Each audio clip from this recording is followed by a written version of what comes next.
आता एक महत्त्वाची बातमी समोर येते। परभणी बीडच्या घटनेवर उद्या फडणवीस बोलणार आहेत। उद्या सकाळी 11 वाजता मुख्यमंत्री उत्तर देणार असल्याची माहिती समोर येते। संतोष देशमुख हत्या प्रकरणावर आता मुख्यमंत्री देवेंद्र फडणवीस नक्की काय बोलणार, यासोबतच सोमनाथ सूर्यवंशी प्रकरणी ते काय बोलणार हे पाहणं महत्त्वाचं ठरणार आहे।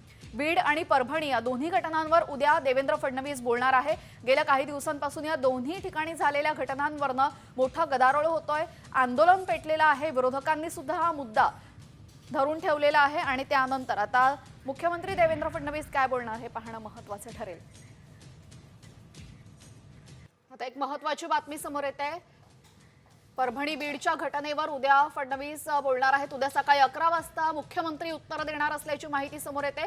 संतोष देशमुख हत्या प्रकरणावर आता मुख्यमंत्री देवेंद्र फडणवीस नक्की काय बोलणार, यासोबतच सोमनाथ सूर्यवंशी प्रकरणी ते काय बोलणार हे पाहणं महत्त्वाचं ठरणार आहे।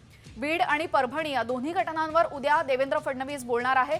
गेल्या काही दिवसांपासून या दोन्ही ठिकाणी झालेल्या घटनांवरनं मोठा गदारोळ होतोय, आंदोलन पेटलेलं आहे। विरोधकांनी सुद्धा हा मुद्दा धरून ठेवलेला आहे आणि त्यानंतर आता मुख्यमंत्री देवेंद्र फडणवीस काय बोलणार हे पाहणं महत्त्वाचं ठरेल।